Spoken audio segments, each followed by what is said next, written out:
Fala, investidores, boa tarde. Estou com meu cafezinho aqui, pré-almoço, enquanto o pessoal está colocando uma marmita no micro-ondas, acabando de tirar o feijão da panela. Bom, estou aqui com o Rafael Pérez, economista aqui da casa, e o Vinícius Romano. Fala, Vini, tudo bem? Fala aí, Sung, fala Rafa, meus amigos. Estou de volta aí para as nossas lives, né? Eu vi que você me zoou aí de férias merecidas. Aí eu vi o pessoal, acho que foi o Cássio que comentou aí também. Mas é isso aí, tava precisando, agora estamos de volta aí. Vamos falar do que está acontecendo aí no mercado. Você entregou a declaração de imposto de renda? É lógico, né? Não sou eu que atraso, né? De nós três aqui, não vou falar quem que atrasa aqui. Eu entreguei no dia 30. Tá ok, tá Tá, ok. Tá bem é bom ok. brasileiro, né? Com margem É, ainda, né? Acabava no dia 31, você entregou com margem ainda. importante é entregar. Importante é ganhar, Depois a ratificação a gente vê Não depois. existe gol feio, né? O importante é fazer gol, né? Então, pessoal, vamos para as principais notícias da semana passada, depois a gente vai passar pelo Boletim Fox e a gente vai tratar aqui basicamente com curva de juros caindo, e o Vini vai trazer uma explicação do que está acontecendo, e aí o IFIX não para de subir. Depois a Bolsa, ela voltou, deixa eu ver quanto está, estamos a 112 mil pontos, hein? Fazia tempo que a gente não chegava nesse patamar, mas para lá a gente tem uma discussão ainda um pouquinho mais prolongada, então vamos começar com as notícias rápidas. Boa. Eu vou rapidamente falar só do Boletim Focus e aí eu já vou emendar e falar do resultado do PIB, né, que saiu semana passada. Acho que é importante a gente comentar para entender ali o que aconteceu, o que né, veio bem acima das expectativas, enfim, aí eu vou trazer aí um panorama geral. Primeiramente, então, eu só vou falar rapidamente do Boletim Focus, né, que saiu hoje de manhã. A gente teve aí, em relação à inflação, IPCA, para esse ano, uma queda, né? Estava em 5,71 na semana passada, caiu para 5,69, uma boa notícia para o Banco Central. A gente nota, então, que a inflação para esse ano aí, por mais que tenha caído na margem, né? Ela tem ficado estável, né, em patamares um pouco mais baixos quando a gente compara aí com meses atrás. Então, isso é uma boa notícia. E para os próximos anos, mesma coisa. Então, para 2024, teve uma queda na margem, mas acho que o sinal, a sinalização é o principal ponto, né, de que a inflação para os próximos anos ela está mais estabilizada, né? Então, acho que esse é um ponto importante. Estava de 4,13 na semana passada, foi para 4,12. E 2025 e 2026 ali em 4%. Então, aí, de novo, né, uma boa notícia para o Banco Central, que vê aí a inflação para horizontes mais longos, né, ali mais estabilizada, que isso é uma boa notícia. Câmbio, né, o câmbio para esse ano estava ali 5,11, vai cair agora para 5,10. No ano que vem, em 2024, então, estava em 5,17, caiu para 5,16. 25, aí 5,20 e 26, 5,25. Então, basicamente, é bem estável, né? A gente tem notado nas últimas semanas essa tendência, né? Os dados aí mais estáveis aí de inflação, câmbio, a Selic também, né? Tá aí em 12,5 para esse ano, já faz 7 semanas, então tá bem estável também. 2024 está em 10% a Selic, já faz 16 semanas, ou seja, quase 4 meses, quase desde o começo do ano ele está nesse patamar, não tem mudado. E para 25 e 26, 9%. E aí, por fim, vou chamar a atenção para a questão do PIB, né? O PIB para esse ano aí, 2023, teve uma alta bem forte, bem relevante, estava em 1,26 o crescimento da economia brasileira para esse ano, de acordo com o Boletim Focus, e aumentou para 1,68, aí um aumento de quase 0,4 ponto percentual, um aumento bem significativo, né? A gente ficou quase todo ano ali, ela entre 0,9, aumentou para 1%, e agora já próximo de 1,7%. Para o ano que vem, a gente está com um crescimento aí, caiu a margem também de 1,30 para 1,28. Para 2025, 1,7 de crescimento e em 2026, 1,9. Mas eu vou chamar a atenção, então vou destacar essa questão do PIB 2023. Por que afinal, teve essa forte alta, né, dessa semana? Deixa só um comentário do Fox, que aí você vai entrar numa grande explicação do que o PIB da semana passada. Só um adendo, tá? Nesse Boletim Fox. O que eu percebo olhando essas últimas semanas é que o mercado está reajustando suas expectativas. Então, eu acho que vem uma questão de, lá fora, o juros está chegando no fim do ciclo, a inflação está dando sinais de melhor controle, ainda tem um grande desafio pela frente. No Brasil, a inflação melhorou, o PIB melhorou, o juros está estável, o câmbio está valorizando, está no patamar agora 4,95, se não me engano. Então, o mercado está olhando o que está acontecendo e está ajustando. A gente está num processo de ajuste das expectativas. Então, por isso que está mudando tanto. Aí, Perfeito, eu acho que as notícias, né, recentes do cenário interno e cenário externo, elas têm vindo um pouco melhores, né? Acho que alguns choques estão se dissipando, né? Algumas questões estão ficando mais claras, juros nos Estados Unidos, crescimento da economia brasileira. Juros longos que o Vini vai explicar, está caindo, isso está contribuindo também. Tudo isso tem proporcionado aí que um cenário em que a gente deve crescer um pouco mais esse ano, a inflação deve ficar aí um pouco mais baixa, pelo menos mais estável, juros também, né, já pode começar a discutir aí, abre essa janela, né, para a gente discutir uma queda dos juros. Mas, enfim, voltando então para a questão do PIB, né, por que teve essa alta tão forte aí, né, das expectativas do PIB para esse ano? Então, o principal ponto, né, que eu vou destacar é o dado que saiu agora na semana passada do PIB, né? O PIB ele veio com um aumento aí de 1,9% no primeiro trimestre em relação ao quarto trimestre de 2022 e foi muito acima do que se imaginava, né? A gente estava já estimando aí um crescimento de 1,5%. Se a gente olhar essas expectativas do mercado, elas estavam ali rondando 1,2%, 1,4%, a gente estava até um pouquinho mais otimista que o mercado, e mesmo assim veio bem acima, né? 1,9% é um crescimento muito robusto. E aí quando a gente olha, né, com uma lupa, né, para esse dado, a gente entende algumas coisas, como é que está funcionando a economia brasileira nesse primeiro trimestre, né? Qual foi o que mais chamou a atenção nesse primeiro trimestre?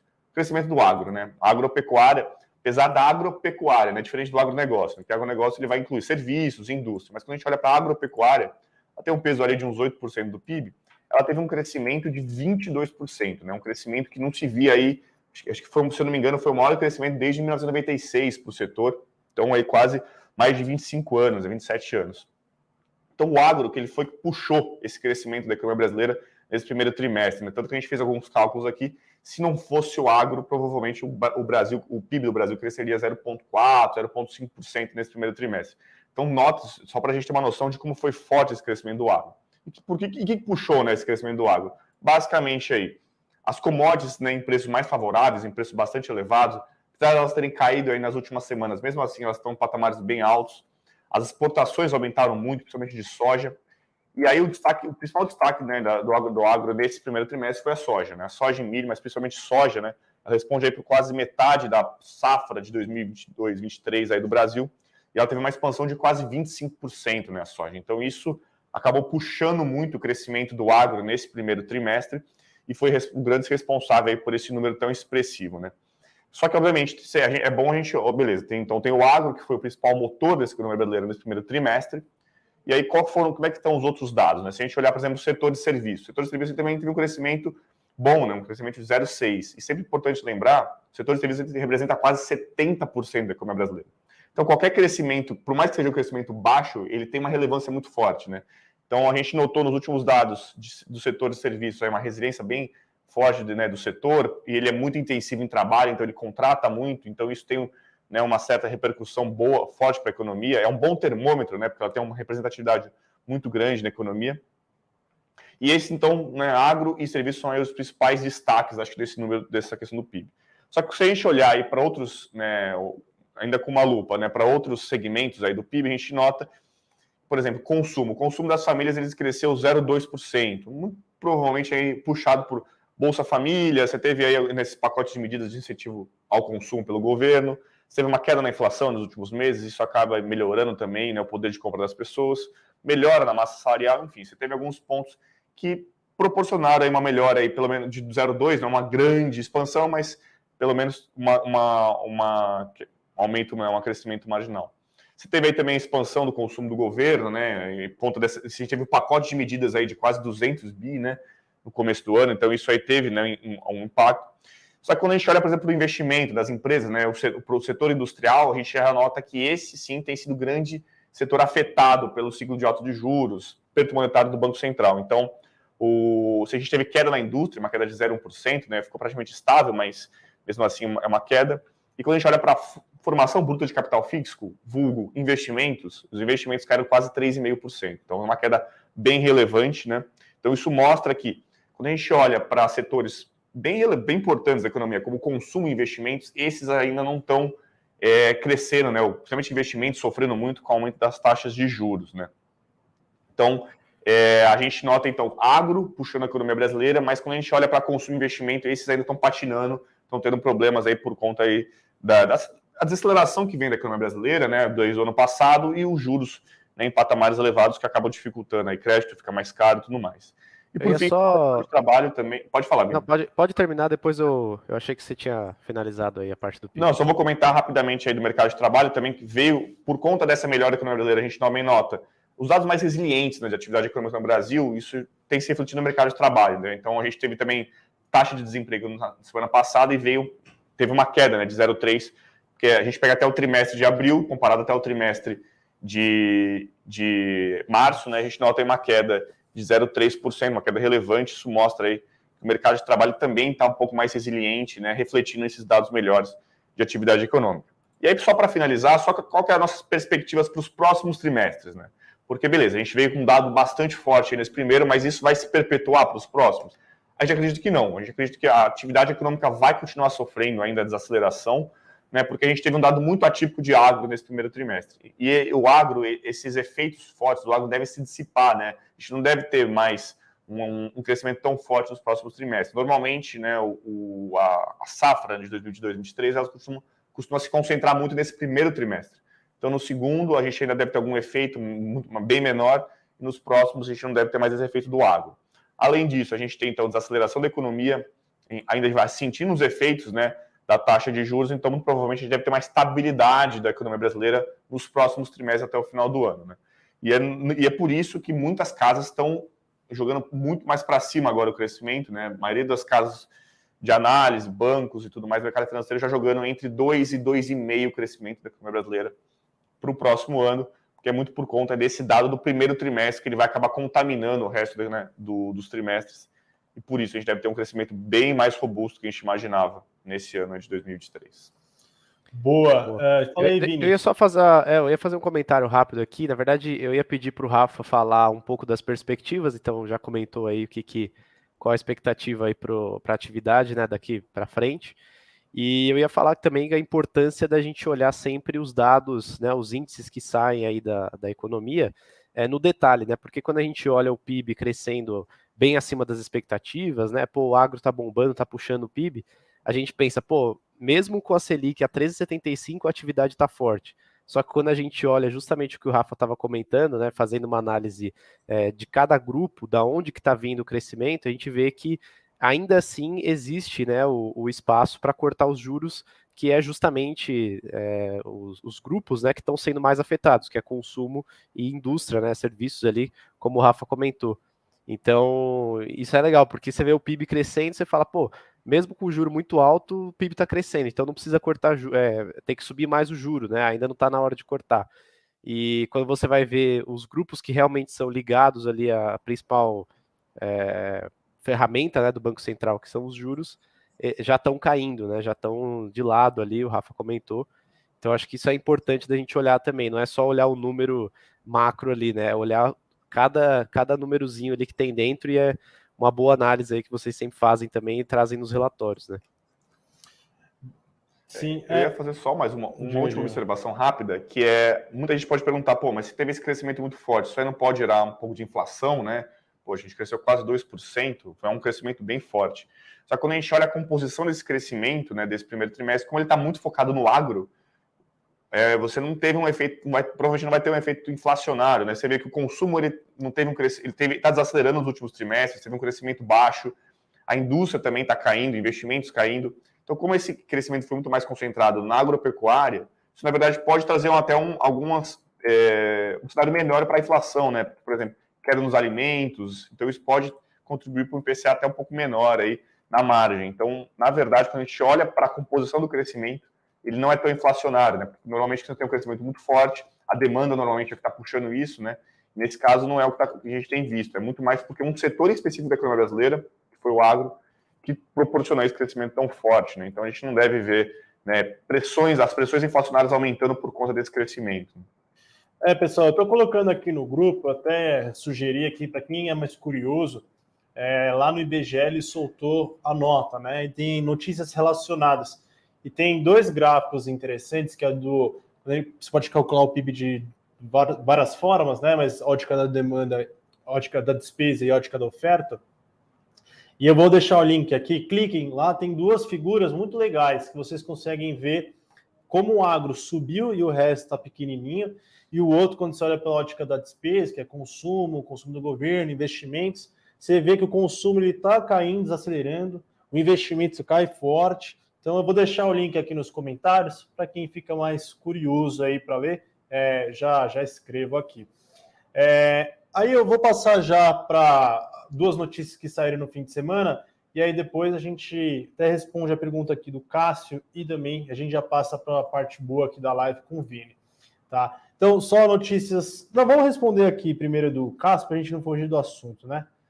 O Cássio falou, Rafael, sei que não faz parte do assunto, mas já ouvi falar sobre o PIB potencial, sendo a capacidade de crescimento já existente na economia. Como que se mede isso? Você quer responder? Vou tentar responder aqui, aí se você quiser pode fazer uma complementação. Mas, assim, ele é bem complicado, né, de medir, né, Cássio? Porque existem alguns métodos para você calcular e você pode chegar a números mais ou menos diferentes. Mas, basicamente, né, se você for pensar em PIB potencial, é quando você está colocando como se a economia tivesse a pleno vapor, utilizando todos os fatores de produção, trabalho, máquinas, enfim, está sendo tudo utilizado, né, se a gente operasse na 100% da nossa capacidade. Quando a gente cresceria, né? Mais ou menos essa a ideia do potencial. É mais uma ideia para saber qual que seria o nosso potencial máximo de crescimento e para saber quanto que a gente está próximo disso. Né? A gente está muito abaixo, muito acima, né? Porque se a gente estiver muito acima, isso pode gerar inflação. Se a gente estiver muito abaixo, quer dizer que a gente pode ainda, né, aumentar a nossa capacidade produtiva, pode crescer mais.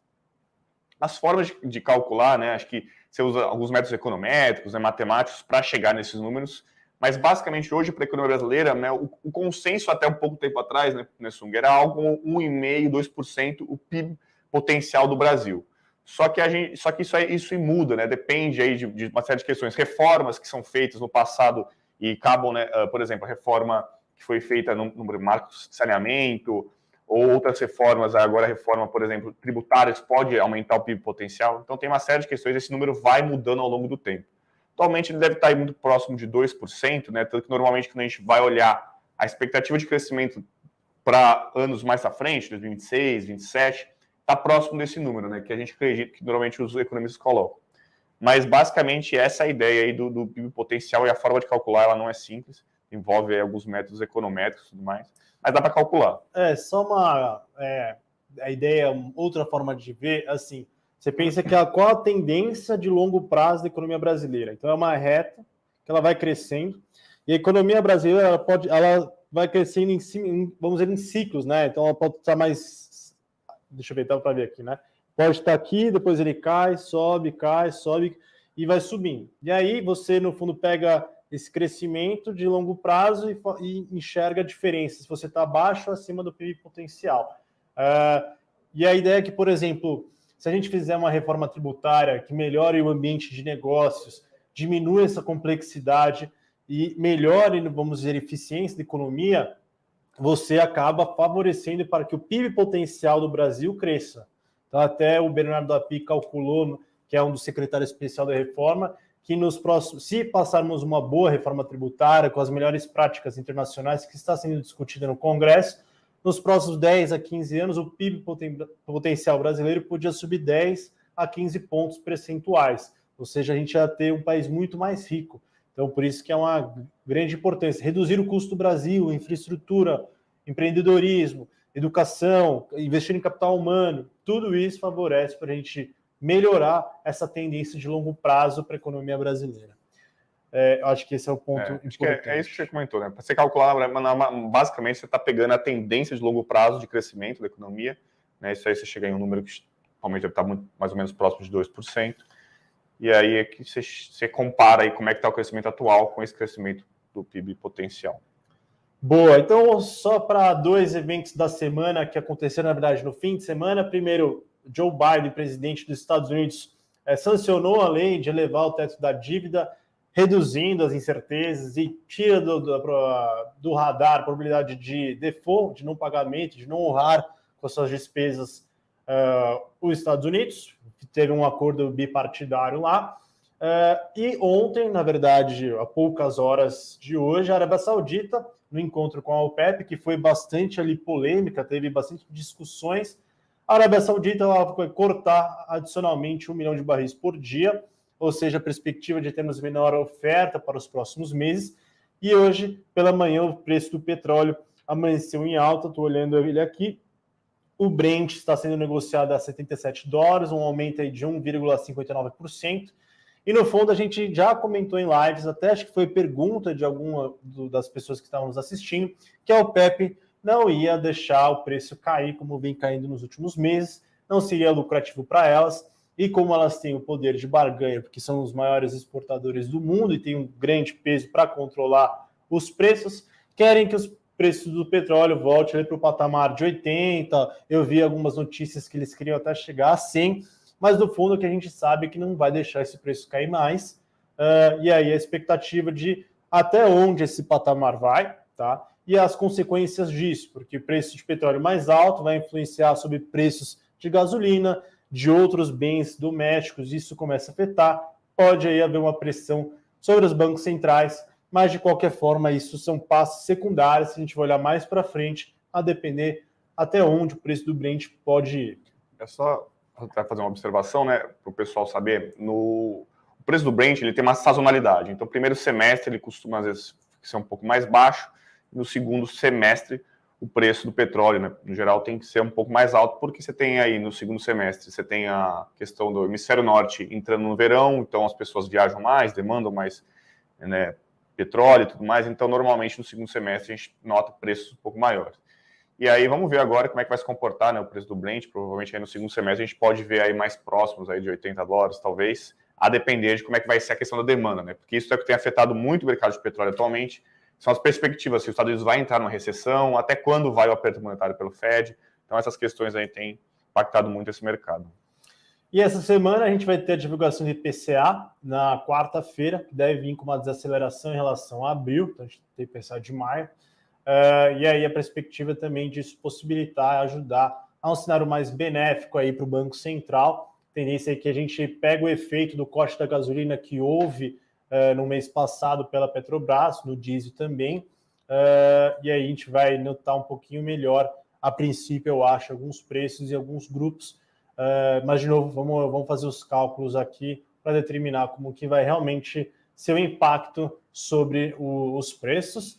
A gente também tem a tramitação no Senado do arcabouço fiscal, que deve continuar aí, deve passar pela Comissão de Assuntos Econômicos, depois deve seguir para o plenário, mas lembrando que a gente tem feriado essa semana, então acho que não vai ter tanta atração, mas vai começar a discussão.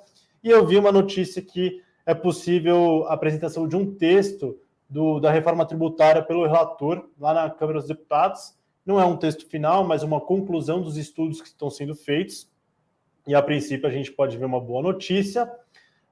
E, para finalizar, eu acho que o mercado já começa a entender um pouquinho mais as perspectivas de menor risco fiscal que a gente está tendo pelo novo arcabouço, as discussões que estão tendo no Congresso sendo facilitador, mas também como uma barreira para alguns assuntos do governo que poderiam levar a gente a algum tipo de incertezas maiores.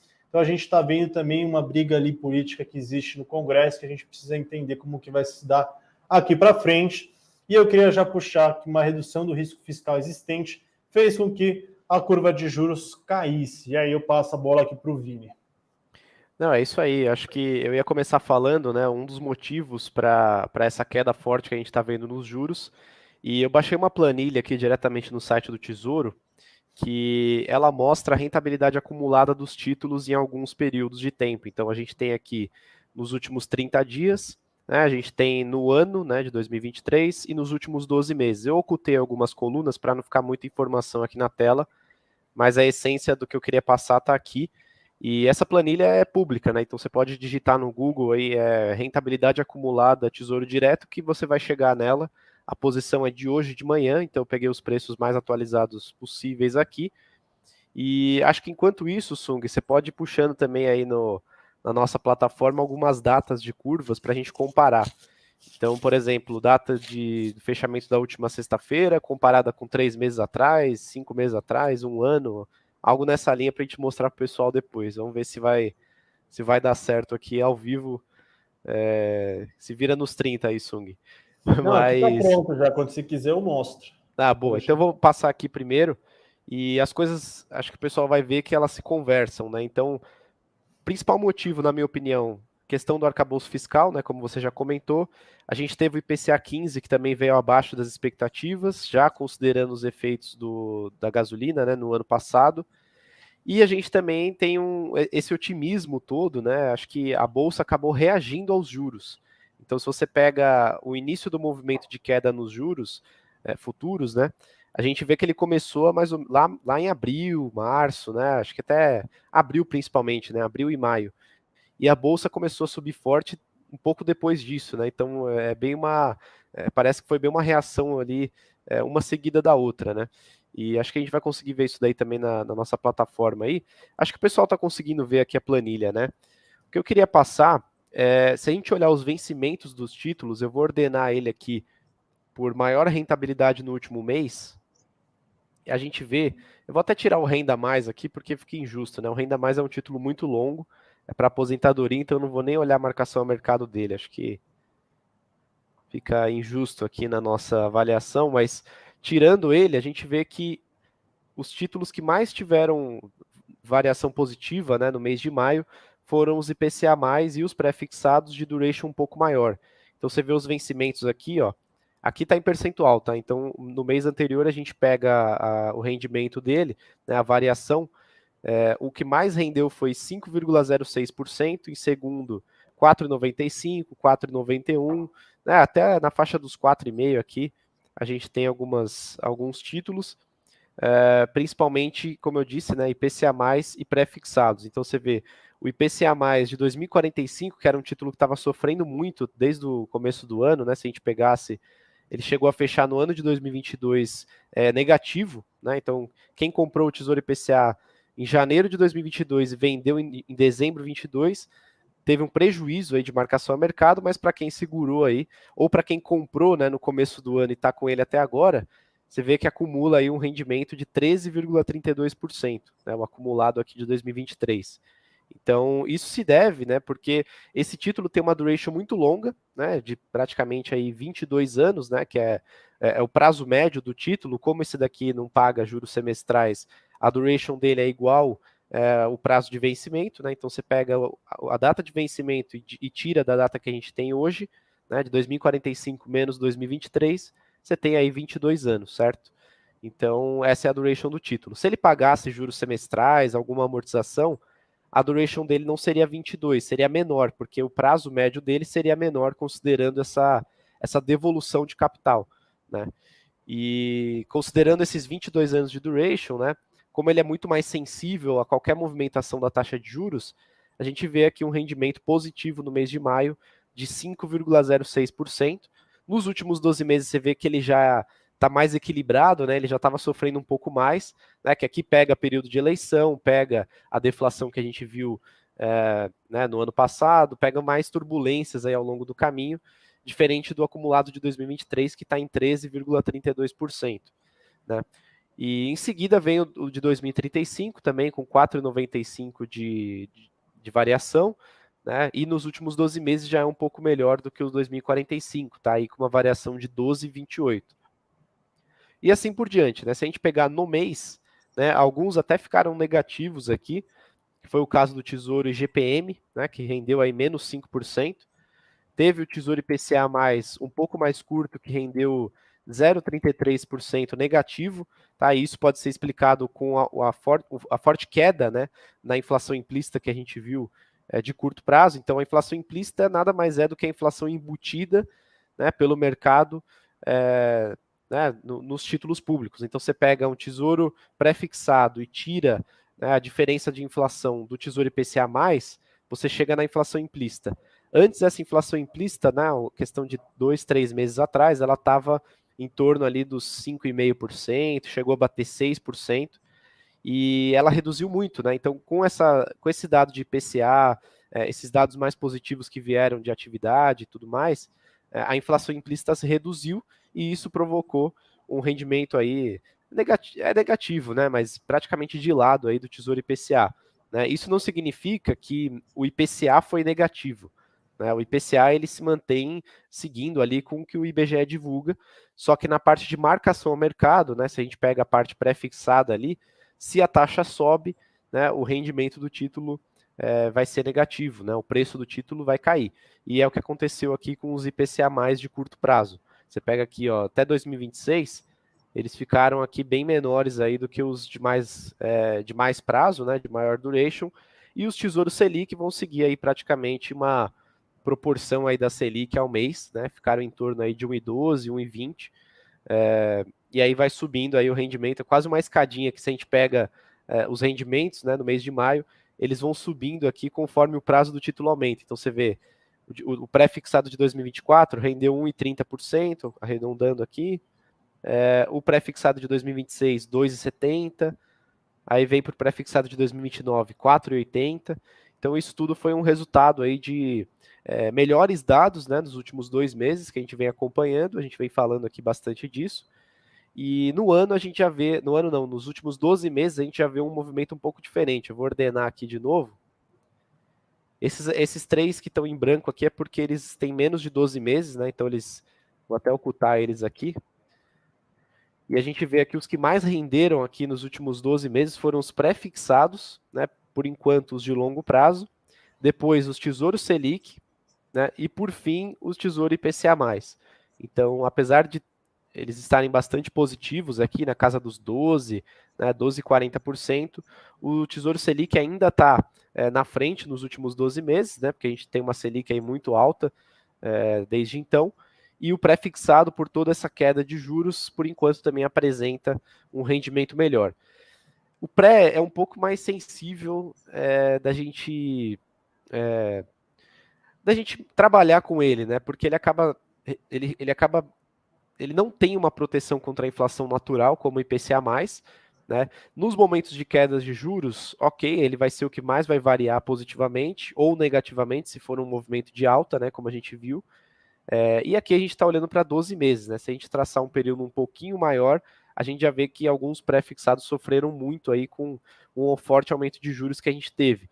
E acho que com isso a gente pode mostrar aí a tela da plataforma, Sung, para a gente ver a diferença das curvas. Né? E é engraçado a gente ver também que a parte curta da curva ela não oscilou muito se a gente pegar nos últimos 2 meses, né? Porque o mercado já espera cortes aí na casa de 1,25 no acumulado, e enquanto que na parte longa foi o principal movimento aí de redução. Acho que a gente está conseguindo ver aí na tela já. Esse aqui, pessoal, azul é a curva de hoje. A branca aqui é do começo da semana passada, se eu não me engano. E essa aqui é em relação ao começo de abril. Olha a diferença. Uma queda muito forte e principalmente na parte longa ali, na intermediária e longa. Você vê que no curto prazo ali, o mercado não mudou a expectativa dele, né? Já espera um corte ali de 125 pontos base, né, até o final desse ano.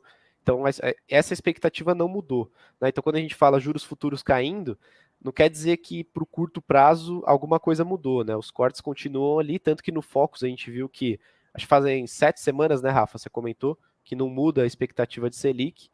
E a questão é no longo prazo, né? O que é mais atrelado ao fiscal, mais atrelado a reformas, e o mercado vendo esses dados mais positivos, começou a reagir, reduzindo, né, precificando para baixo os juros lá na frente. E eu acho que isso provocou um aumento, né, forte aí no nosso índice da Bolsa, o Ibovespa, e também no IFIX, né? Se a gente pegar o IFIX aí no último mês... Que é esse aqui, ó. Você vê um aumento muito forte aí em abril, a partir de abril, né? E eu acho que pode ser um reflexo disso, né? Se a gente traça um gráfico de correlação, a gente sempre mostra isso, né? A gente vê que o IFIX ele é bem correlacionado com a NTNB longa, né? E esse juro caindo, né, provocou um aumento aí no IFIX, que é o índice de fundos imobiliários que a gente tem aqui no Brasil. Inclusive, eu ia até puxar um assunto relacionado, mas não necessariamente sobre juros futuros. A gente mostrou isso na última sexta-feira para o pessoal da comunidade, né? Teve um evento presencial no escritório na sexta-feira, no escritório da Suno, a gente estava aí para a comunidade, a primeira turma da comunidade Viva de Dividendos, e agora acho que abriu a segunda turma, né? Então a gente está aqui tá rolando aqui embaixo, aqui no vídeo, né? Você vê, participe você também da comunidade Viva de Dividendos. Então, o link está aqui na descrição do vídeo, vai abrir a segunda turma, acho que já abriu a segunda turma, e vocês podem se inscrever lá. A gente tem vários grupos ali que a gente conversa em tempo real, e na última sexta-feira teve um evento presencial, foi muito legal, inclusive teve um rapaz aí que contou uma história aí de um fundo imobiliário, né, Sung? Eu não vou contar ao vivo aqui, que fica restrito aí para os membros da comunidade, mas o pessoal interagiu bastante, a gente comentou dessa correlação, apresentou uns gráficos, e eu acho que isso explica, né, a subida forte do IFIX, explica, ela explica ter acontecido, né, depois dessa queda forte nos juros. Então, eu acho que essas notícias positivas continuando, essa tendência pode continuar também. A questão eu acho que uma hora não dá mais para forçar, a gente vai precisar de reforma, a gente vai precisar de outros dados mais estruturais, né? Acho que a gente pode dizer dessa forma, e não notícias ali mês a mês, né? Então, por exemplo, o IPCA veio abaixo das expectativas, isso é positivo, mas é mais questão de curto prazo ali, né? Não vai afetar muito a nossa estrutura, né? A estrutura da curva longa ali, né? Que é afetada mais com questões mais ligadas ao fiscal, mais ligadas a reformas no geral. Então, eu acho que, até respondendo a pergunta aqui da live, né, se a gente está otimista com o Brasil, eu acho que na questão dos juros, eu acho que ainda pode existir um espaço, acho que ainda o movimento talvez não tenha terminado, só que a gente depende do sucesso aí do trabalho de alguns órgãos aqui dentro. Então a gente precisa do trabalho do Banco Central dando certo, a gente precisa de credibilidade, né, do que o Banco Central está fazendo, e precisa também que a inflação volte para o lugar dela de vez, né? Eu acho que agora a gente está vendo uma inflação menor, mas com muita influência da medida do ano passado. E se se o Banco Central conseguir colocar a inflação no lugar, pelo menos para esse ano, para o ano que vem, acho que as coisas podem melhorar e a gente começar a ver aí um juro um pouco menor estruturalmente, né? Não sei a opinião de vocês, acho que seria legal também vocês darem um pouco do que vocês esperam aí. Bom, eu acho que tem 2 pontos que eu queria trazer. O primeiro essa comunidade Viva Dividendos, eu acho que o que aconteceu, né? A gente passou ali num grupo, eu, Vini, o Rafa, outros analistas da Suno, ajudamos a construir, no fundo, uma carteira, ou não mais a carteira, mas no fundo os insights principais para você conseguir sozinho gerar uma estratégia de investimentos vencedora, né? Então a gente tirava dúvidas, tinha palestras, tinha livros. Então a gente foi meio que traçando diariamente a gente poder construir, no fundo, melhores investidores, né?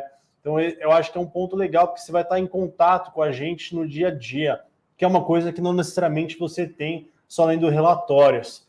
Teve até certificado no final, né? Tem certificado, tem aqui uma visita no nosso escritório, mas essa planilha que o Vini trouxe, eu acho que é fundamental para dizer o seguinte: você viu tantos de títulos IPCA+, semestrais, pré-fixados, do nada o pré-fixado estava com um rendimento 4%, eu vi, né, no mês, um está negativo, e quando eu olho e falo, cara, como que uma pessoa pode escolher de diversos títulos qual a melhor forma para proteger aos riscos que tem do país? Então, eu acho que se você deseja entender um pouquinho mais, aprender mais sobre investimentos, saber montar uma carteira e quer alguém mais do seu lado para isso, essa comunidade eu acho que pode ser fundamental para você aprender, se educar, tirar dúvidas, estar em contato com a gente. Então, foi bastante gratificante a gente ter participado da primeira turma. O pessoal gostou muito aqui, a gente ficou conversando até tarde no escritório, então fica aí a dica. Em relação ao Banco Central, a perspectiva nossa de queda dos juros no terceiro tri, eu acho que quando isso acontecer, tem fôlego para a Bolsa melhorar, o IFIX melhorar, os juros ainda continuar caindo, principalmente na parte curta, que vai dar uma sinalização que o Banco Central já enxerga que o cenário está propício para um ciclo de queda. Eu acho que as coisas não vão melhorar de uma hora para outra, porque os efeitos de uma queda, mesmo marginal, sobre a economia real, vai demorar um pouquinho, porque os juros vai estar em 2 dígitos ainda, no patamar de 12,50. mas a sinalização de que as coisas podem caminhar para um lugar melhor, acho que pode trazer um fôlego para a economia. As expectativas têm que continuar melhorando. O Rafa bem trouxe que as expectativas de curto prazo estão caindo para a inflação. Novos dados de inflação têm que continuar corroborando esse movimento, os núcleos têm que cair, os serviços têm que continuar caindo.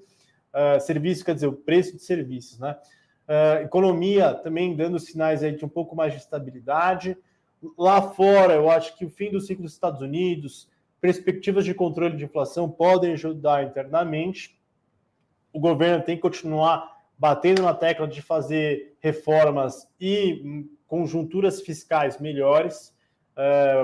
Tem que trazer várias perspectivas de aumento de arrecadação que ele deseja para cumprir com as metas do novo arcabouço do ano que vem. Então, a gente tem ainda uma nebulosidade um pouquinho, que eu acho que estamos em junho, que nos próximos 2, 3 meses as coisas podem melhorar. Então, eu acho que isso pode gerar um pouquinho de otimismo no fundo.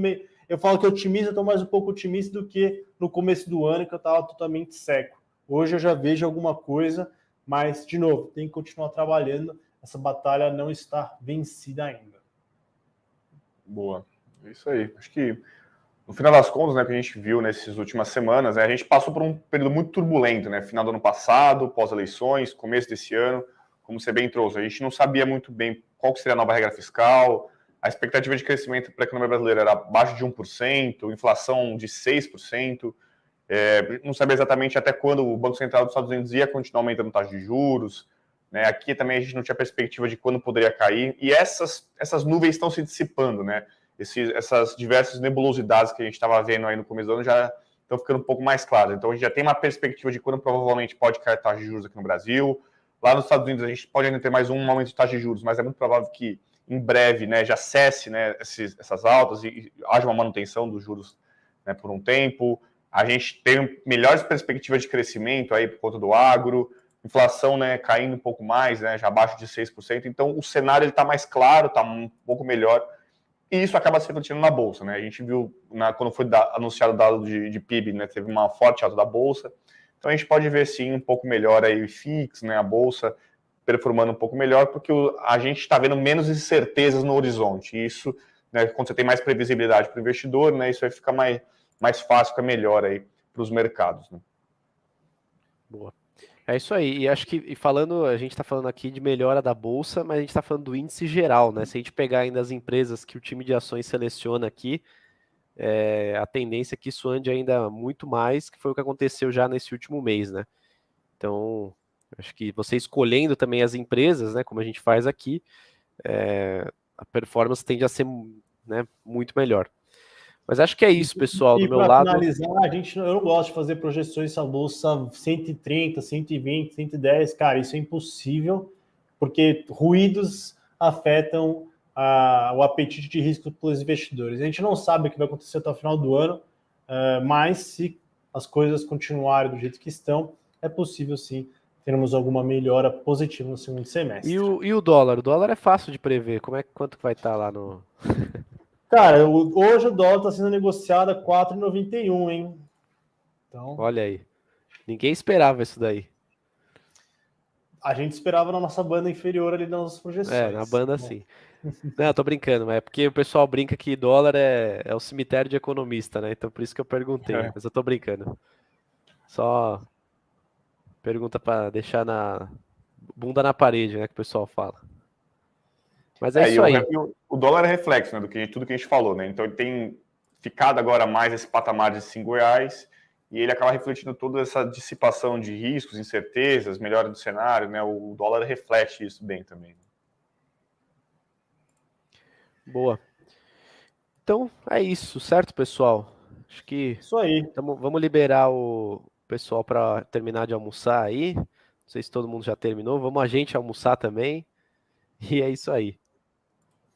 Valeu, pessoal. Obrigadão. Até a próxima. Até a próxima, galera. Valeu, galera. Um abraço. Até mais.